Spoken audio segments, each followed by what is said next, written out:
Today I'm going to be installing this vertical fishing rod rack. Now this is the bottom part, and so for this you're just going to take and screw it into the wall here and there, and then you'll put the rods up there. And then also does have the top piece as well, which I have right here.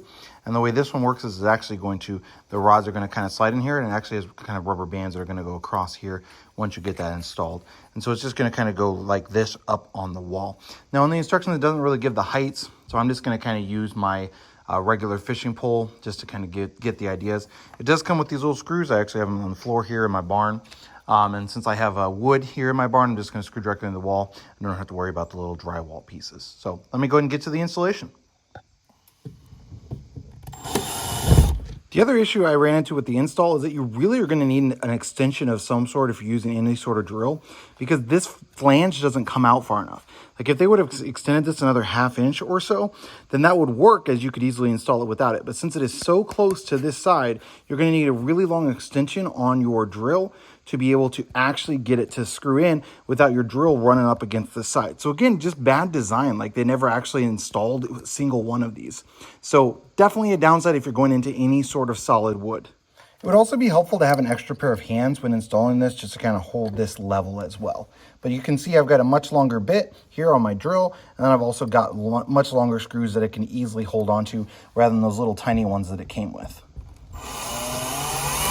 Once you get the longer screws, the install process is fairly simple. I just kind of put this one where I thought it would work best in regards to height. Then I put a fishing rod in and put it at the top, and I kind of decided where exactly I wanted it at in regards to height as well. And the last thing you're going to want to do is use these rubber bands. Now for these rubber bands, you're just going to quite literally clip it over the back and then come over here and clip it over the front. What that's going to do is when you put the fishing pole in, let me kind of show you here.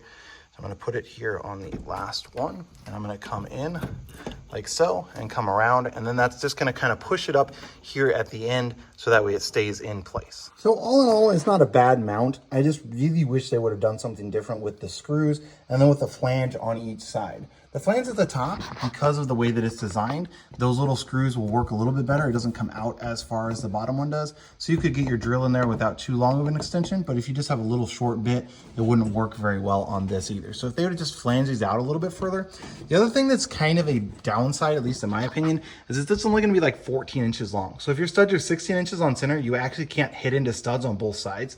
And so again, that's just kind of frustrating that they didn't think about that. Like simply adding another inch onto each side makes it long enough where you can easily hit both studs, and then you can also easily screw it in. Like something simple like that would have been a great option, but for some reason they didn't do that. So just an overall, not a huge fan of what they did in regards to the install. Things that would make it easier on those of us who are going to install it and try and get it into wood, something like that.